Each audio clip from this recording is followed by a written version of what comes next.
What's going on, guys? Master Coach and Education Director Aaron Guyett here from Living.Fit and Kettlebell Kings. And I have the incredible pleasure of having Rachel Prairie. So Rachel Prairie has been in the industry, as we say, the industry, fitness industry, for like 15 years, not like, actually 15 years. NASM CPT, FAI, PPSC, Living.Fit certified. Ooh, Living.Fit certified. Love that. But she is the manager of exercise programming for Self Esteem Brands, specifically Anytime Fitness. So that's when I had the incredible pleasure of meeting this super smiley, incredible energy, like high energy. I could just feel the love coming off of her, even in text messages, let alone phone calls. And then when I got to meet her in person, it was even greater. The best hugs ever.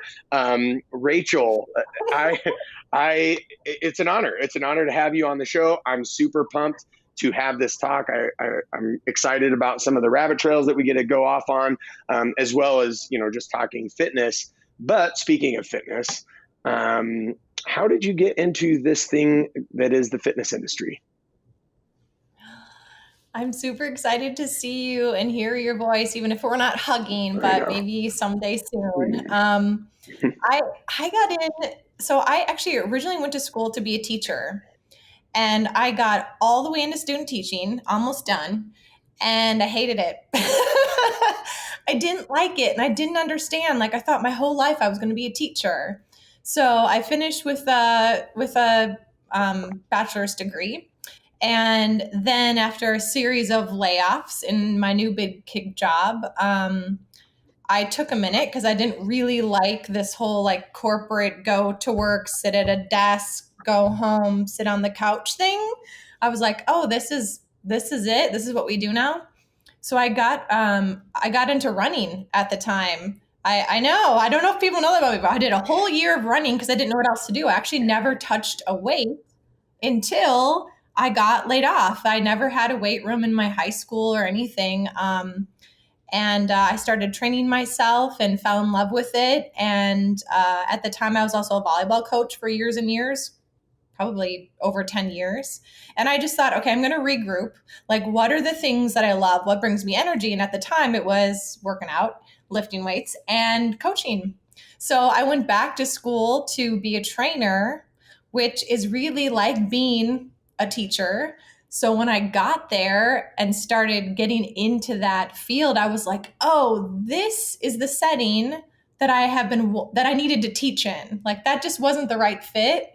And so that's how and then I can't imagine doing anything else like outside of the wellness service industry, because I get to move and I get to teach and connect with people. That's awesome. Did you get your credential, or were you like, man, I don't even want to get my credential because this is not for me? Or how did that work? Did you kind of get in and then go, whoa, I'm out?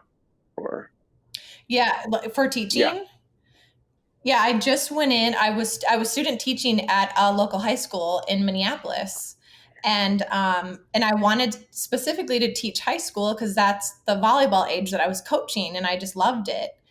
And there were so many, especially when you're a teacher in the first couple of years, like, we don't need to get into all the like underpaid, overworked, all the things, but there was also this larger expectation of when you're a first year teacher, like beyond your actual position, you had a whole other list of things that you had to do, like chaperone football games and all this other stuff. And I was just like, I just want to go in and teach and be able to disconnect and like go hit the gym and have my own life outside of work. And I wasn't able to. And the fit teaching kids at the time was overwhelming to me. I wasn't in an emotional place to also engage in that environment either. So coaching was perfect. You come in, you kick their butts, you win a few games, and you leave. Yeah, for sure. Well, that's awesome. And I have to believe that like, one, you probably thought you were going to be a teacher, right? And so you probably already had skills, hard skills and soft skills and things like that kind of led you down that road. But then going to school for that, getting your credential and like learning that has to have some carryover into coaching and programming and fitness and all that stuff, right? Oh yeah, for sure. The how to move work forward, how to it's so crazy to me too. I have a lot of trainers that struggle at first with teaching a group setting, even for 4 to 6 people, and a lot of it. I mean, it truly is coaching, teaching a team, a group of Yeah. people, and you have to be able to communicate and lead and tell them exactly what you want them to do and when. And a lot of training and coaching is teaching people information to empower them to have them incorporate that in their own lives. So it was a lot of the same foundation, but a much better setting for me. Yeah, 100%. Well, and yeah, personally for me, very similar. It's like that's what actually led me into the education part of fitness industry, right? Teaching courses and all that is because I just love the teaching aspect so much.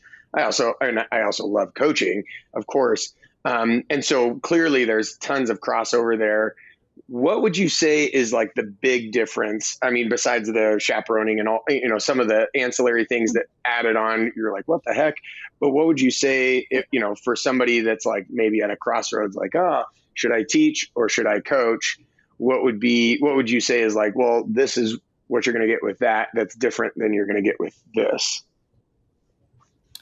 So at my core, I believe that the foundation, everyone's foundation should be built on health, right? And so a lot of times when you, especially if you're a teacher and you are trying to form, future mini adults, there you don't really get to address that deep core health, mind, body, and spirit, and that should really be like if we got to add, if I got to pick a subject to add in schools, it would be like how to everyone would get certified to be a trainer, understand your body, how it works, how to heal it, how to make it better, how to get in touch with who you are and feeling your best self. So I would say it's more of like training for me is building this very deep foundational human element that you can't really get to when you're a teacher. You teach the subjects, you have the curriculum that's required, and anything more than that is just those amazing teachers that go above and beyond. Yeah. Yeah, for sure. Well, and then now you get the opportunity to start foundationally and build up. And then if there is academic and obviously being the manager of exercise programming, it's like you can point the direction like, oh, try this course, this cert, this educational thing, right? So that's rad. That's the beauty. Like we've transitioned to homeschool for our kids, and that's the beauty of homeschool is we get to build it that way because I agree with you. Yeah. Like how foundational is it? Like if you don't know how your body moves, if you don't know how to stay healthy, well, then it's going to be hard for you to stay in school to learn the intellectual things or, it's like, and that's not even talking Yeah. spiritual or, going, deeper into those roads and whatnot. So that's awesome. Yeah, no. And I would absolutely agree with you. Yeah. Foundation on health first, then, okay, let's learn the next levels. And then it is the difference, right? So if you're teaching, if you're fortunate enough, maybe you get to touch on that, but most of the time it's like, let me cram this new knowledge thing in your brain and hope that helps you to this next step in your education process. Yeah, that's awesome. And so when you say foundation on health, you're talking like basically with the human, like the human in mind. Foundation on health comes first, having a body, being healthy in that body, then it's like, okay, mind and right. Is that, I'm guessing that's what you're saying, right? Yeah, that's how I usually work. And I know everyone's a little bit different, but I always think like especially if I'm struggling or I'm going through a hard time or like, the year 2020, for example, and you just, you don't feel good and your best. For me, I tend to problem solve through movement. So I tend to Good. kind of get the exterior going and then my like mind, spirit follow. Other people, like, they're flip-flopped, right? Like they go inward, like meditation, even Reiki, stuff like Yep. that. Yep. But I'm definitely, I've always been that way. I need to be able to like hammer out the physical to clear everything up. And then my mind is like, okay, let's address this thing that's hurting you, or let's work on this thing that you've been putting off. Oh yeah. Oh yeah. Well, that's awesome. Yeah, Tony Robbins, I think I was like super into him in my late 20s or mid 20s, whatever. Motion creates emotion, right? Kind of a thing, like that whole Mm-hmm. idea. But then there is a scientist who just, that's all he does is spend his time researching. And I think he was researching specifically with the brain, and then the formative brain, and then the formative brain in schools. And he wrote a book called Spark. And he talked specifically to that. Like, all they did was have their kids, and I think it was like some school that was not doing very well in the outer Chicago area or something like that. I might be butchering this study, but you could go look at the book. And I was gonna say, I think it's literally on my oh bookshelf yeah, no, right I've here. got it for sure. Yeah, here as well. Yep. Now that I'm like, I read it forever ago, but now I'm like, that sounds familiar to me. Yeah. And he was like, the only thing that changed was they did a little PE in the morning. They did this like little heart rate exercise. So it wasn't like, hey, you have to run a mile in this time. It was like, as long as your heart rate hits here and you can hold it for this long, like, you're good to go. And then you're off to the next class. And it was like everything changed after that. So that just, I think, confirms your point, right? Is like, all they did was focus on a little bit of movement, right? Movement therapy, if you will, or whatever, and exercise, and getting them healthy. And boom, everything changed. Like, they were able to stay focused for longer. They were able to get better scores on their tests. They were, and then he also does some stuff with like nutrition, and obviously that plays a big role there too. But it was all around the brain, making the brain healthier so that it could do the other things that we like to do as humans, right? Not just move. But that's awesome. That is super, super cool.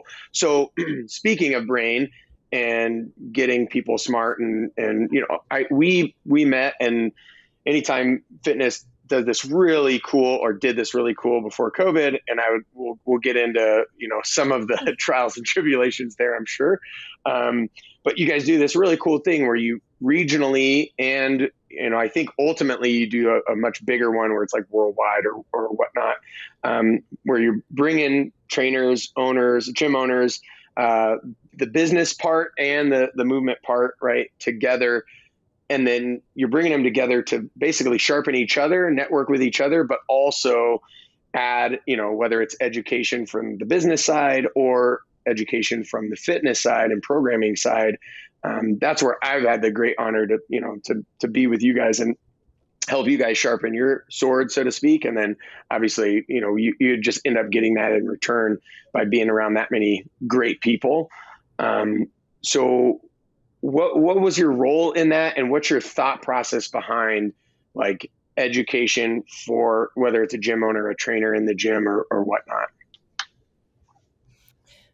So education, the value of it is super important to Anytime Fitness, and also I think help me get into the position that I'm in too, because it's both being a trainer, improving in your career, and getting better at being a trainer. Is you have to have a foundation of education, but a lot of it is also like sessions under your belt, right? Like, so how many times you put your eyes on bodies, you learn and you learn and you learn and you get better. And so a lot of our education is based in learning principles, programs, even our training philosophy, and then taking it the next step, and how do we actually apply it, right? Because there's still this big gap, not with what you guys do, but I think like traditional NASM, ACE, ACSM, it still feels like even after all this time, there's a gap on what we learn and then what actually happens once we're in front of a person or 20 people, right? So it's super important for us that we have trainers, not not only have the heart for training, but also the smarty pants brain. So we want people to be in line with what we believe, which is making sure that we are focused on the longevity of movements for our clients. So we want people to move really well forever, for a lifetime, not just in the time that we get them in the gym. We want them to have healthy hearts and immune systems, be relatively pain-free, have recovery as part of their plan, and making sure that we are building resiliency through strength. Again, back to that body mind connection. So we provide endless opportunities and education partnerships for our trainers and our franchisees to continue to learn, because this industry never stops. Yeah. We never stop. We have like, these are the things biologically we know we have to have.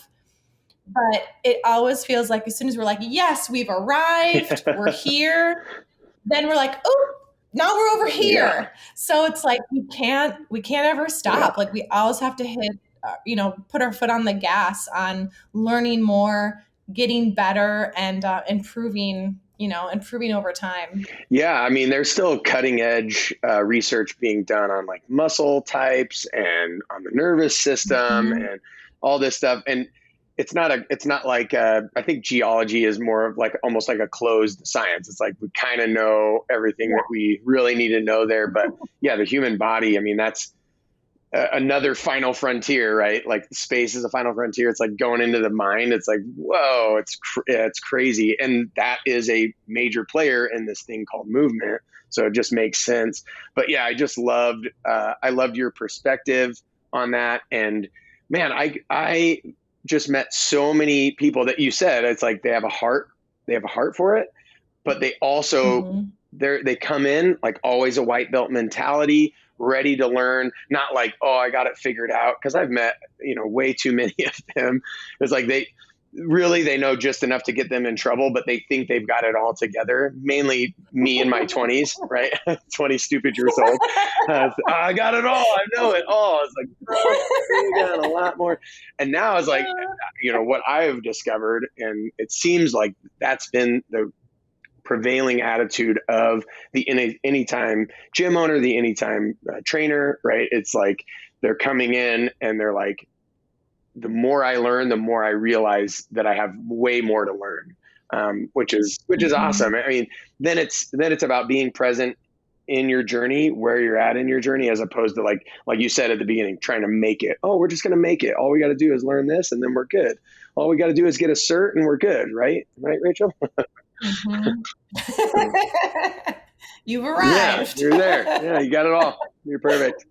No need to, Well, and I love what you said about, knowledge is great, but applied knowledge is really where it's at. And so you can learn the theory, right, in the textbooks, and that's really good. But until you start applying it, to me, what you said, the mind body, there's so much psychology going on in every single group session, one-on-one, whatever.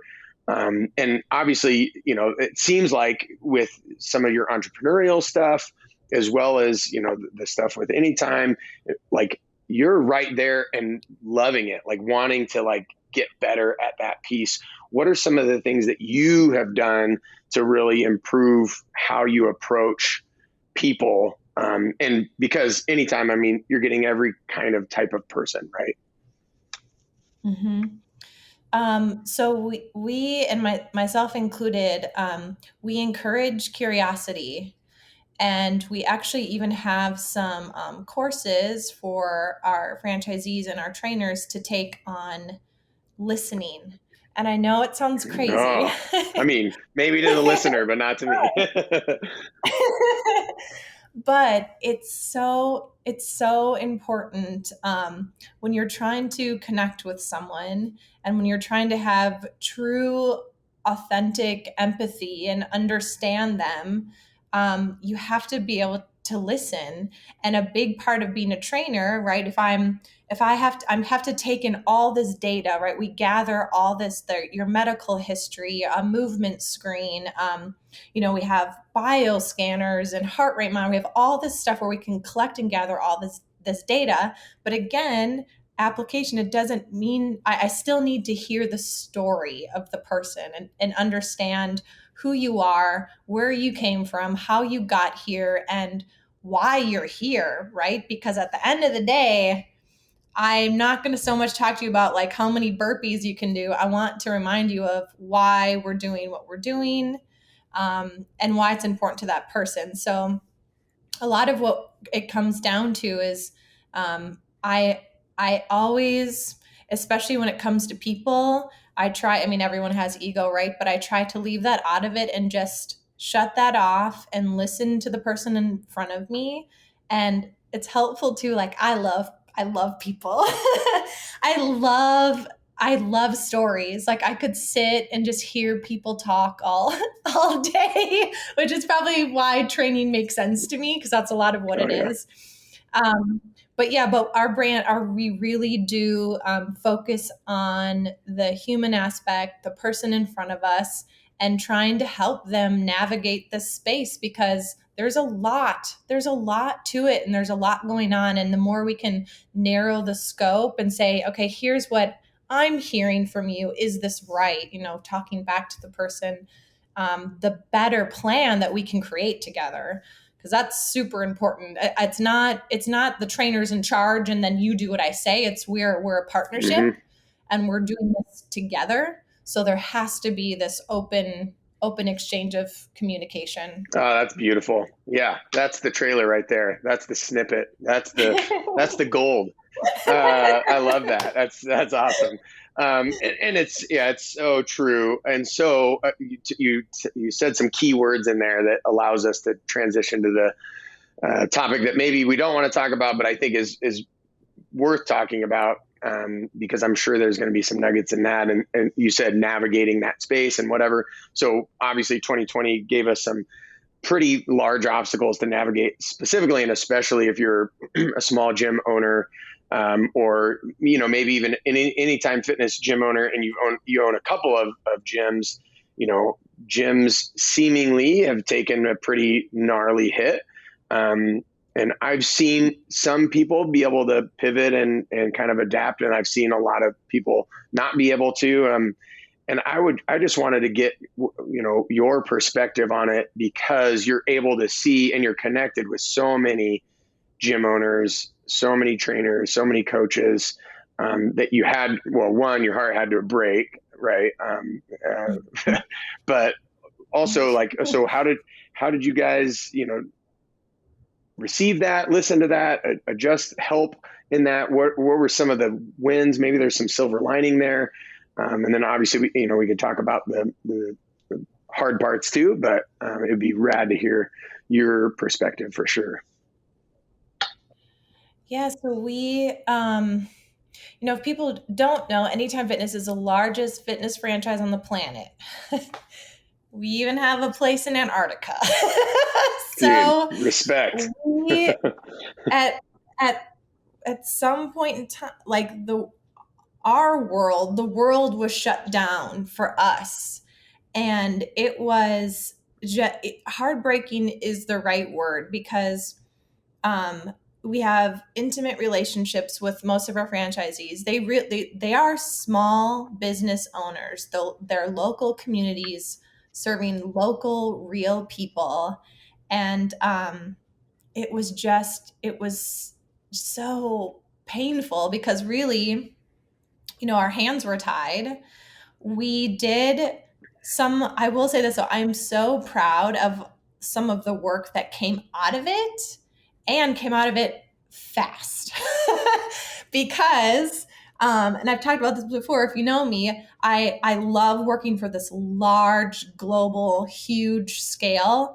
But man, sometimes I'm like, it's so slow, right? I'm like, let's just do the thing. But because we're delivering it across the globe and translating it into other languages and all the things, it moves slow. But in a few months, we were able to collaborate as a group. And something really cool that's actually still happening is collaborate with other brands. People that had been our competition and we're in this lane and we're in that lane and you're the enemy and whatever else. Suddenly, we all had to like link arms and help each other figure this out and advocate for our own industry. And we're still doing that. So that was something that was like refreshing to me. I never, you know what I mean? It sucks that it had to happen that way. Yeah. But that was pretty cool. So that's something that we're still working on too, is kind of how to be in this space of industry advocacy to get our country in a place of health, right? And as a brand, we had a virtual platform lined up and planned for 2020 for 2020, but it got sped up and we pushed it out in about 6 weeks. It was a hard and fast 6 weeks, but we were able to pivot. So at the very least, even though our members couldn't get into the gym, our training clients could still participate virtually. So it was something.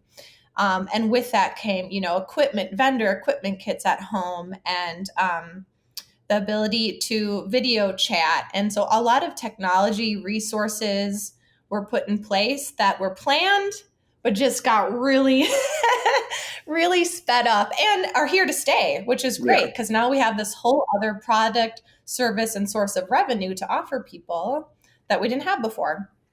And it's working really well. Most people are doing a hybrid experience. So they're in the club a couple times a week.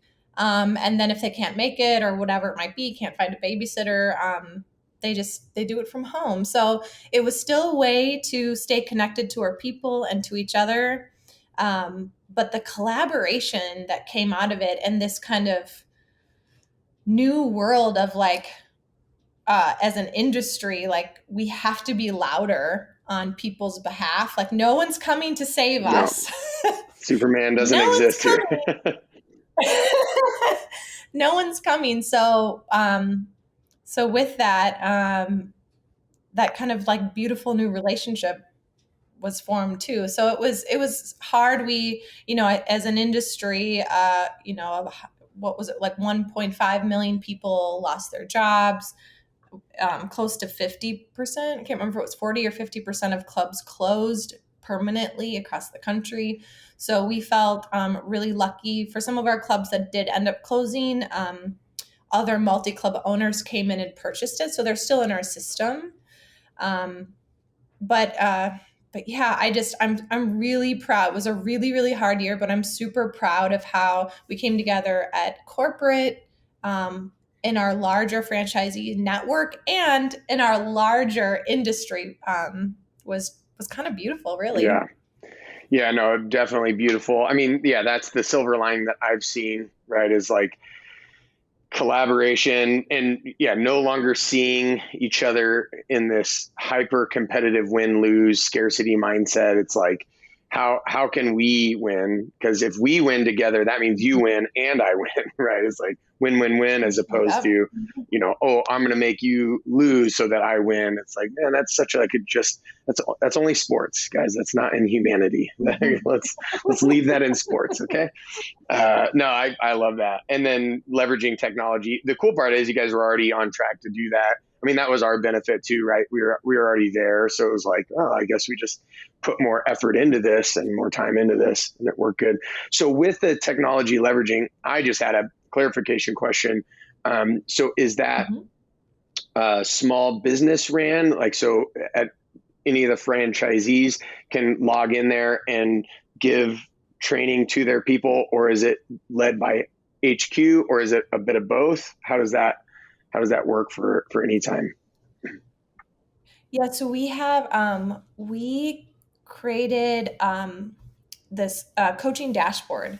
So it's really a one-stop shop for any club in our system globally can log in and access our workouts that we provide, team and small group and one-on-one.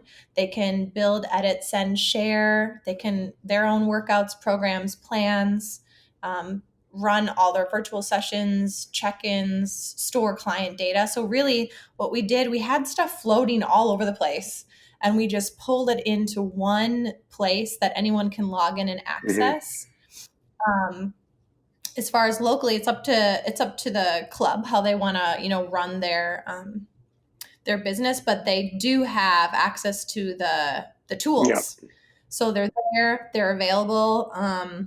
And for the most part, I would say, especially when it comes to virtual, people are using it just because the alternative is like, Facebook groups or Zoom or whatever it might be, where you can't also client manage through that one tool. Yeah. So as a franchise, if I'm a franchisee owner, a gym owner, own a couple of them or whatever, I can use this platform and that platform and this platform, or I could use now what has been created from HQ as my dashboard to manage clients and give workouts and video. That's awesome. That's really cool. Yeah. We simultaneously launched a series that, again, is still, it's kind of about to take the next evolution because it's been about a year, but we launched, it's called Coach Care Connect. So every day we also at the corporate level, myself and my team post and produce a workout every morning, 8:30 Central. And just to keep people moving, it's usually linked to learn more, right? So if we're doing a HIIT workout, here's an article that explains more about what HIIT is. So like we're trying to make it all encompassing. So we do provide that too, and do a lot of, really, we're trying to make sure that we meet people where they're at. So if they want to start with just doing these free workouts with us because they're curious about training, but they're not sure, it's a great place to start. Or if they have a trainer at the gym, but they can't make it in, and so they log on to our workout, that works too. So we just want to make sure that people know they have lots of options and lots of entry points. And it's kind of fun too, especially because our head office is still closed. It's nice for me and my team to be able to go in. We have a full scale Anytime Fitness in our building. And so we get to go in there and give the hugs and and do our work. That's what I'm talking about. It's been great for us. Right. Yeah. That was like probably the saddest thing for me. I'm like, wait, you mean I can't hug people anymore? Like this is. Yeah. Now you kind of do that thing. Like, are you a hugger? What are we doing? Patty cake? Are we doing patty cake? Okay. I just start like grabbing people. Exactly. I'm sorry, I need this. I know you don't like this, but I need this. Just be quiet. Let me hug you. Exactly. Well, so I do want to ask you kind of our last question, but before I ask that, I want to give you an opportunity. So if I'm like a brand new trainer, or I'm really interested in this fitness thing, or maybe I don't want to be a trainer or a coach, but I would love to own a gym.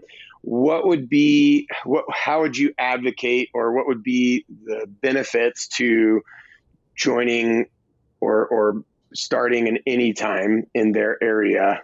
How would that work, or starting to train at an Anytime in their area? What would be sort of what would they get out of that? Why would that be a good move? Sure. For ownership, it's really a partnership. You get beyond just the box. You have a full onboarding and support from corporate. You also have a franchise business consultant that meets with you. I believe they're bi-weekly. I mean, as much as you want or need. So we really move you through. We have a very structured from point of sale all the way to launch and beyond. So a lot of owners, and it's as much support as you want from us, it is available. But of course, like, especially in those first 6 months, first 6 years, you said, I mean, it's a lot. There's such an energy though. And our brand is just kind of known for being this fit fam, and there's a big opportunity too. Our franchisees love to support each other, which I don't know if that's unique to us, but that's something that seems to be really helpful in addition to corporate support. As far as trainers, we have such a diverse group of trainers. But I will say this, most of our trainers were once a member with a great success story. So they loved their programming. They got such great results that they decided to make it their career, which I think is one of the reasons why our trainers have so much heart, because they've been Yeah. there, they've gone through it, and they know exactly what's going on. But most of the trainers in our system have been a trainer 3 years or less. And it is such a great place to grow. I always think like I started at some really big box gyms and I just felt like I never fit in. I wanted more intimacy and connection, and I feel like Anytime is such a great place if whether you're learning, or a lot of our more master level trainers are in a regional position. So they run lots of different clubs.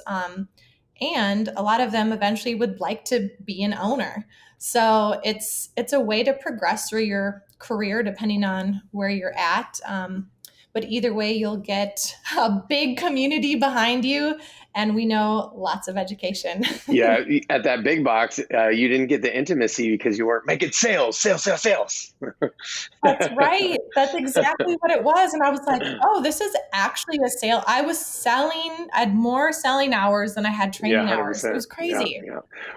Which is also, it's a good skill to learn.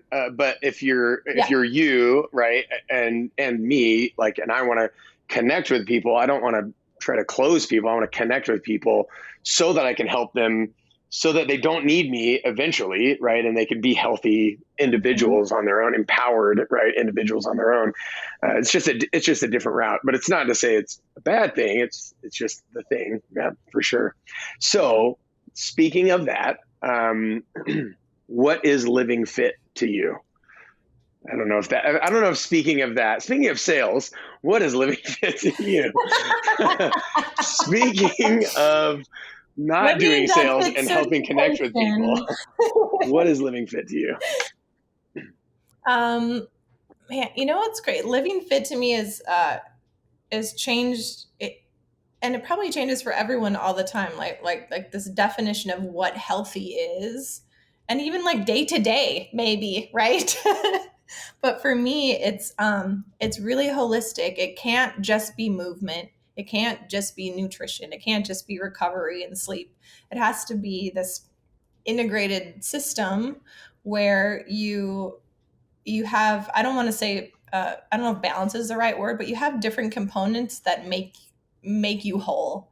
And so that's been something that, I started heavy on the physical side and then started tiptoeing and like understanding the rest. And I was like, oh, this is the thing, right? Like this is what healthy is to me. So I would say it's just kind of this like holistic wheel where you have space to play and move and try new things. And definitely for me, being outdoors, being outside is a huge element. Like that old like adage, like the world is your playground. Like I just want to be able to make sure that I can do the things that I want to do for as long as possible.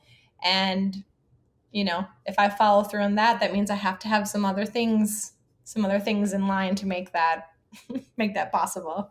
Yeah, no, I love that. That's great. And Rachel, this has been wonderful. And obviously we could continue to go on and on and on. We just barely scratched the surface, I felt like. So we'll definitely have to do this again. I just want to thank you so much for your time and just giving nature and just sharing so much with us and all of the listeners out there. So thank you so much.